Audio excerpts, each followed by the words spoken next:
थाली लेकर पहुंची है। किसी के हाथ में मेवा, किसी में मिष्ठान, किसी में हलवा, किसी में पूरी, ऐसे ऐसे सबके हाथ में थालियां हैं। सुदामा जी जब इतनी थाली देखते हैं, इतनी रानी देखते हैं, इतने भोजन को देखकर ही उनका पेट भर गया। सुदामा जी कहते हैं, मित्र अगर मैं चाहूँ ना, एक एक निवाला भी, एक एक कौर भी अगर सबसे ले लेकर खाऊं तो भी 16,108 रानियों के हाथ से बना भोजन नहीं कर पाऊंगा। तो मेरा विचार ये है कि मैं प्रतिदिन 50-50 भाभी लोगों के हाथ से भोजन कर लूंगा, ताकि किसी भी भाभी को बुरा ना लगे। तो रोज 50-50 रानियों के हाथ से भोजन हो जाएगा। श्री कृष्ण ताना देते हुए कहते हैं, मित्र मुझे तो लगा था आज आए हो, आज चले जाओगे, लेकिन तुम्हारे बातें ऐसे कह रहे हो तुम कि भोजन कर लूंगा प्रतिदिन, सुन के ऐसा लग रहा है कि तुम रहने की सोच कर आए हो। सुदामा जी शर्मा गए, क्योंकि वो समझ रहे हैं श्री कृष्ण व्यंग कस रहे हैं, जानबूझकर विनोद के भाव से चिढ़ा रहे हैं सुदामा जी को। सुदामा जी भोजन करते हैं, श्री कृष्ण भोजन करते हैं, दोनों कमरे में प्रवेश करते हैं, आपस में बातें कर रहे थे। श्री कृष्ण बोले, सुदामा तुम पर तो भरोसा नहीं है, लेकिन अपनी भाभी पर पूरा भरोसा है। उन्होंने मेरे लिए कुछ ना कुछ अवश्य जरूर भेजा है, मेरे लिए कोई ना कोई उपहार जरूर आया है, तुम मुझे देना नहीं चाहते। सुदामा जी मन में सोच रहे हैं कि जिसके लिए इतनी रानियां 56 प्रकार के भोग बनाकर खड़ी हैं, उसे ये चावल देकर मैं करूंगा क्या? ये तंडुल, मेरी 3 मुट्ठी तंडुल को देकर, चावल को लेकर वो क्या ही कर लेंगे। सुदामा जी अपनी पोटली को अपने हाथ के नीचे छिपा रहे हैं। श्री कृष्ण की नजर पड़ी, भगवान श्री कृष्ण सुदामा जी से पोटली छीनने लगे। कहते हैं, देखो मित्र चालाकी मत करो, मुझे पता है इस पोटली में जरूर कोई स्वादिष्ट चीज है जो तुम मुझे देना नहीं चाहते। जबरदस्ती पोटली छीनी है, पोटली को खोला है, पहली मुट्ठी चावल श्री कृष्ण ग्रहण करते हैं, यानी पाते हैं, एक मुट्ठी चावल भगवान खाते हैं। पहली मुट्ठी चावल में भगवान सारा सुख सुदामा जी के नाम करते हैं। दूसरी मुट्ठी चावल खाई है, 3 लोक 14 भुवन का जो ऐश्वर्य है, जो सुख है, सुदामा जी के नाम किया है। तीसरी मुट्ठी चावल में जैसे ही भगवान अपना भी निवास स्थल बैकुंठ देने वाले थे, तब रुक्मिणी जी भागी भागी आई, हाथ पकड़ लेती है, कहती है, स्वामी अपना भी निवास स्थल दे देंगे तो हम और आप कहाँ रहेंगे। रुक्मिणी जी तीसरी मुट्ठी चावल भगवान के हाथ से लेती हैं और ग्रहण करती हैं। रुक्मिणी जी माता लक्ष्मी का अवतार है, यानी साक्षात माता लक्ष्मी की कृपा सुदामा जी पर बरसी है। अब दोनों रात में विश्राम करने लगे। रात्रि के समय श्री कृष्ण विश्वकर्मा जी को बुलाते हैं और कहते हैं, जाइए विश्वकर्मा जी, मेरे मित्र सुदामा का मुझसे भी बड़ा और सुंदर और भव्य महल तैयार करिए। रात्रि के समय विश्वकर्मा जी पहुंचे सुदामा जी की झोपड़ी पर। सुशीला माता प्रणाम करती है, कहते हैं, कहिए प्रभु आप कौन हैं, क्यों आए हैं?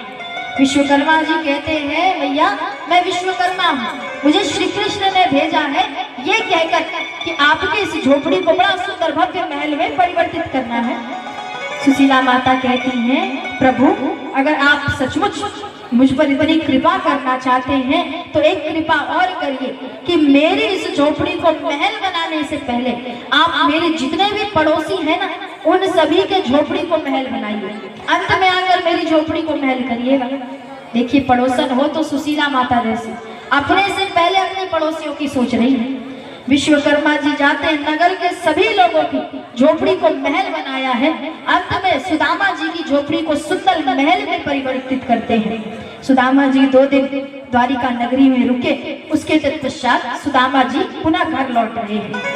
श्री कृष्ण सुदामा जी को जाने टाइम कुछ नहीं देते, जाने के समय कुछ नहीं दिया, यानी जिस फटी धोती में सुदामा जी आए थे, कृष्ण जी उसी फटी धोती में सुदामा जी को विदा कर रहे हैं, यानी दिखाकर एक धोती नहीं दी है। ये सोचकर कि श्री कृष्ण मन में विचार करते हैं, कहीं मेरे द्वारिका के वासियों को ऐसा ना लग जाए कि मेरा मित्र सुदामा मुझसे कुछ मांगने आया था, अपने स्वार्थ से आया था, मैं नहीं चाहता कि हमारी मित्रता पर कभी कलंक लगे। तो जिस अवस्था में सुदामा जी आए थे उसी अवस्था में विदा कर रहे हैं। देखिए कहा जाता है कि मित्रता हो तो कृष्ण और सुदामा जैसे, एक मित्र ने मुंह खोलकर कुछ मांगा नहीं और दूसरे मित्र ने बिना मांगे सर्वस्व दे दिया, बिना मांगे सब कुछ सुदामा जी को दान कर दिया। सुदामा जी अब भगवान का हरि गुण गाते हुए, भजन गाते हुए यात्रा प्रारंभ करते हैं। अपनी महल के पास आए, झोपड़ी के पास, अपनी नगरी में पहुंचे तो देखते हैं कि जहां पर उनकी झोपड़ी हुआ करती थी, आज यहाँ पर एक बड़ा सुंदर महल है। सुदामा जी को लगा कि कोई सेठ साहूकार आया होगा जिसने मेरी झोपड़ी को हटाकर अपना सुंदर भव्य महल तैयार करा रखा है। सुदामा फिर विचार करते हैं कि आखिर मेरी पत्नी और बच्चे कहाँ चले गए। उस महल के दरवाजे के पास एक बड़ी सुंदर स्त्री खड़ी थी, देवी स्वरूपा, देखने में बिल्कुल साक्षात देवी लग रही है। सुदामा जी उनके पास पहुंचे, हाथ जोड़कर कहते, देवी यहाँ पर कुछ ही दिन पहले मेरी एक झोपड़ी हुआ करती थी, उसमें मेरी एक पत्नी सुशीला और मेरे कुछ बच्चे रहते थे। देवी मेरी पत्नी कहाँ है? अब झोपड़ी हटा दी गई, उससे मुझे कोई आपत्ति नहीं, लेकिन मेरी पत्नी और बच्चे कहाँ हैं? वो देवी कहती है, अरे स्वामी मैं ही आपकी पत्नी हूँ। मैं कोई देवी किसी की देवी नहीं हूँ, आप ही की देवी हूँ, आप ही की पत्नी हूँ। विचार करिए, सुशीला माता इतनी सुंदर लग रही है कि उनके खुद के पति उन्हें नहीं पहचान पा रहे। सुदामा जी अपनी पत्नी नहीं पहचान रहे। सुशीला माता कहती है, स्वामी श्री कृष्ण की कृपा से हमें इन सभी चीजों की प्राप्ति हुई है। बहुत जगह ऐसा वर्णन आता है कि सुदामा जी जब धन दौलत को देखते हैं तो वो उस धन दौलत का भोग नहीं करते, उस महल का भोग नहीं करते और भगवान की भक्ति में लीन हो जाते, भगवान की भक्ति में रम जाते हैं। बहुत जगह ऐसा वर्णन आता है। अब यहाँ पर श्री कृष्ण की कृपा उनके मित्र सुदामा पर हुई है। धीरे धीरे समय बीतता है। भगवान के कुछ बच्चे एक बार क्रीड़ा कर रहे थे, खेल रहे थे। खेलने के क्रम में बच्चों की नजर पड़ी कि पास में ही एक पेड़ के पास कुछ संत बैठकर आपस में बातें कर रहे हैं। भगवान के बच्चे थे तो भगवान के बच्चे, लेकिन स्वभाव ऐसा नहीं था। बड़े नटखट, मदिरा का पान करना, गलत काम करना, ये सारे गलत चीजें किया करते बच्चे। एक लड़का क्या करता है कि साड़ी पहनता है, पेट में कपड़ा ठूसा, दूसरे लड़के को साथ लिया और संत के पास पहुंचे। जाकर संत को प्रणाम करते हैं और कहते हैं, हे ऋषिवर मुझे एक बात बताइए कि मेरी पत्नी के पेट में लड़का है या लड़की है? संत तो जान रहे कुछ नहीं है, कपड़ा है।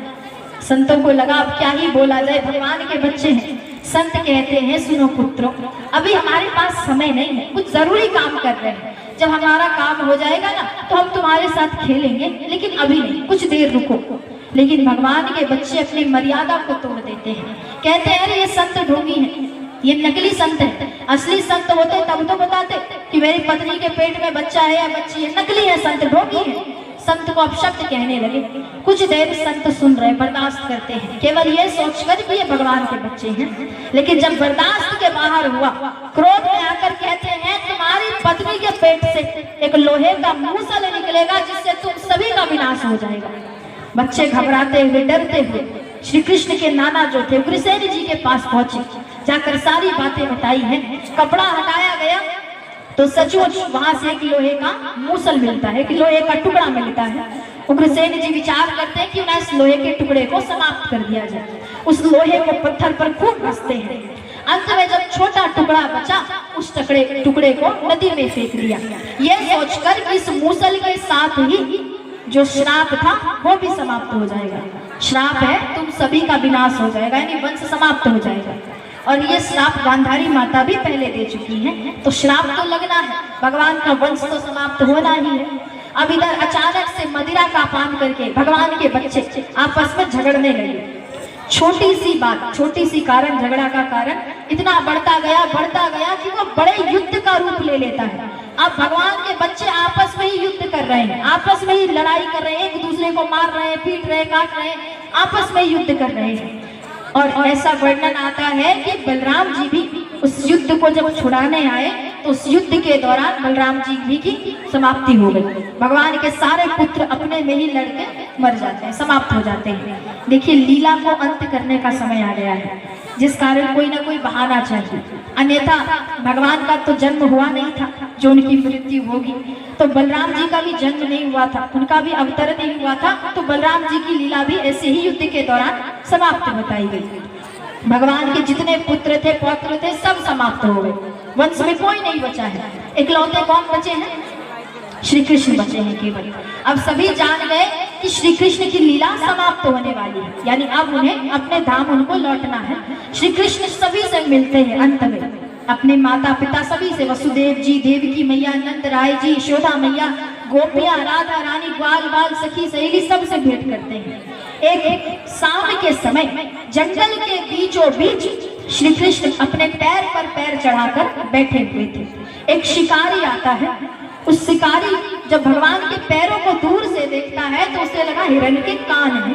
हिरण के कान जानकर शिकारी अपने कमान से तीर निकालता है और उसके तीर पर जो लोहा लगा था, जो धारदार लोहा था, जो उग्रसेन जी ने थोड़ा सा लोहा फेंका था, वो शिकारी मछली पकड़ता है। मछली के पेट से उसे उस लोहे की प्राप्ति हुई, जिसको घसकर धारदार बनाकर वो अपनी तीर में लगाता है। वही तीर निकालते हैं और श्री कृष्ण के पैरों पर मारा। जब तीर लगी, भागा भागा आया भगवान को देखने, कहता है, फिर देखता है भगवान है तो बहुत बड़ी गलती हो गई, क्षमा मांग रहा है प्रभु से। कहता है, प्रभु अगर आपको लीला समाप्त ही करनी थी तो मेरे ही द्वारा क्यों की? राधे श्री राधे। कुछ देर की और कथा बची है, अंतिम कड़ी में बढ़ रहे, तो निवेदन है शांति से बैठ जाए, सभी से निवेदन रहेगा। श्री कृष्ण कहते हैं, सुनो शिकारी, ऐसा इसलिए, तुम्हारे द्वारा ऐसा इसलिए हुआ है, तुमने मुझे इस जन्म में छिपकर इसलिए तीर मारा है क्योंकि पिछले अवतार में, यानी जब मैंने श्री राम अवतार धारण किया था, जब मैंने सुग्रीव जी से मित्रता करता हूँ, जो वानर के राजा थे, सुग्रीव जी से मित्रता करके ही प्रभु ने सीता माता का पता लगाया था। तो सुग्रीव जी से जब मैं मित्रता करता हूँ तो सुग्रीव जी ने एक शर्त रखी थी कि राम जी, आप मेरे दुश्मन, मेरे जो बड़े भाई हैं बाली, उनका वध करिए, आप बाली का वध करिए, उसके बाद ही मैं माता सीता को ढूंढने में आपकी सहायता करूंगा। तो बाली को एक ऐसा वरदान मिला था कि जो भी उनके सामने से जाकर युद्ध करेगा, युद्ध के पहले ही आदि शक्ति बाली के अंदर आ जाएगी, सामने वाले की आदि शक्ति बाली के अंदर आ जाएगी, जिस कारण राम जी बाली को पीछे से छिपकर तीर मारते हैं और बाली का वध करते हैं। वही बाली इस अवतार में शिकारी बनकर आया है और पीछे से छिपकर श्री कृष्ण को तीर मारता है। श्री कृष्ण बोले कि यहाँ जो भी होता है सब करवाने वाला मैं हूँ, पिछले जन्म का हिसाब इस जन्म में पूरा हुआ, अब जो हमारा तुम्हारा सूद मूल था सब समाप्त होता है, हमारा हिसाब पूरा हो। और देखिए, ऐसा वर्णन बिल्कुल भी नहीं आता कि श्री कृष्ण शरीर का त्याग करते हैं या उनकी मृत्यु होती है, क्योंकि जन्म ही कब हुआ था जो मृत्यु हुई। भगवान बस अपनी लीला को समाप्त करके अपने धाम पधारते हैं और अपने धाम जाते हुए श्री कृष्ण ये बात कहते हुए गए कि मैं कहीं नहीं जा रहा, हमेशा इस धरती में प्रत्यक्ष रूप से श्रीमद् भागवत महापुराण के रूप में हमेशा प्रत्यक्ष रूप से सभी मनुष्यों के सामने रहूंगा। शुरुआती दिनों में ही आपको मैंने बताई थी ये बात कि ये जो श्रीमद् भागवत महापुराण है ये साक्षात श्री कृष्ण है। अब भगवान की लीला यहाँ समाप्त हुई। सुखदेव जी जो परीक्षित को कथा सुना रहे थे, कथा समाप्त होती है। सुखदेव जी कहते हैं, हे राजन, तुम एक बात कहो, अगर तुम चाहते हो जीवित रहना तो मैं तुम्हें जीवित रख सकता हूँ। मैं श्रीमद् भागवत महापुराण की कथा देवताओं को सुनाऊंगा, जिसके बदले वो मुझे अमृत देंगे। तुम अमृत का पान कर लेना, जब तक्षक नाग तुम्हें डसेगा तो तुम्हारी मृत्यु नहीं होगी। राजा परीक्षित कहता है, प्रभु मुझे अब ऐसी कोई भी चीज नहीं चाहिए, क्योंकि मुझे जिस अमृत को पीना था, जिस अमृत का पान करना था, मुझे श्रीमद् भागवत महापुराण रूपी अमृत मिल चुका है, अब मुझे और कुछ नहीं चाहिए। 7 दिन बीतने के बाद जैसा श्राप मिला था, तक्षक नाग के डसने से राजा परीक्षित की मृत्यु होती है। कई जगह ऐसा वर्णन आता है कि कथा सुनने के दौरान ही राजा परीक्षित की आत्मा परमात्मा से मिल चुकी थी। तक्षक नाग आते हैं, केवल राजा परीक्षित के शरीर को डसते हैं। सुखदेव जी की कथा समाप्त। सुखदेव जी से पहले भी एक व्यास थे, अगर आपको याद हो तो, मुझे नहीं लगता याद होगा, सूत जी महाराज, जो कि नैमिषारण्य वन में 88,000 संतों को कथा सुना रहे थे। सूत जी महाराज की भी कथा समाप्त हुई है। अब इधर मेरे द्वारा कही जा रही जो श्रीमद् भागवत महापुराण का साप्ताहिक कार्यक्रम था, 7 दिनों की जो कथा थी, मेरे द्वारा कही जा रही कथा भी यही समाप्त होती है। ये नहीं कह रही कि भगवान की कथा समाप्त हुई है, क्योंकि हरि अनंत हरि कथा अनंता, उनकी कथा बहुत है। अगर अंतिम सांस तक भी कहती रहूं तो कथा खत्म नहीं होगी। लेकिन जो 7 दिनों का संकल्प लिया गया था, 7 दिनों की जो कथा थी, वही आज यही समाप्त होती है। अगर इस 7 दिनों के कथा के माध्यम से, कथा कहने के क्रम में या किसी भी क्रम में मुझसे या मेरे भागवत परिवार से किसी भी प्रकार की कोई गलती हुई हो, मुझसे कथा कहने में कोई भी गलती हुई हो, क्योंकि देखिए जीवा मुख से बहुत सी ऐसी बातें निकल जाती हैं जो सबको अच्छी नहीं लगती, तो मेरे माध्यम से ऐसी कोई भी बात निकली हो, वाणी निकली हो जिससे आपके हृदय को ठेस पहुंचा हो, तो दोनों हाथों को जोड़कर करबद्ध प्रार्थना के रूप से आप सभी ग्रामवासियों से मैं क्षमा प्रार्थी हूँ, क्षमा मांगती हूँ और आज की कथा को यही विराम करती हूँ। राधे श्री राधे। जय श्री राधे, जय श्री कृष्णा। आज जिन भक्त प्रेमियों ने इस कार्यक्रम को सफल बनाने में बढ़ चढ़ के सहयोग दिए हैं उसकी सूची इस प्रकार से है। श्रीमती उषा देवी रामदेव शर्मा 501, गायत्री देवी कमलेश्वरी शर्मा 501, भामा देवी रतन शर्मा 1101, पूनम देवी गंगाधर शर्मा 1050, फूल कुमारी अशोक कुमार शर्मा मुख्य जवान 1101। इन सबों के लिए जोरदार की ताली स्वागत है आप लोग। द्रौपदी देवी बाबूलाल शर्मा 521, शंकर शर्मा डोमनी देवी 1002, बुधिया देवी छठू शर्मा 1101, मीना देवी शरुण शर्मा महंत साहब 501, सीता देवी घनश्याम शर्मा 510, वंदना देवी रमेश शर्मा 501, लाखों देवी श्रीकांत लाल यादव 501 का पर्ची कटा है, वचनदान है, पहुंचाने की कृपा करेंगे। रीना देवी वचन देव यादव 511, श्रीमती रीना देवी। आप लोग बैठे रहे, अभी विदाई समारोह और झांकी की प्रस्तुति होनी है, आप सभी बैठ जाएंगे।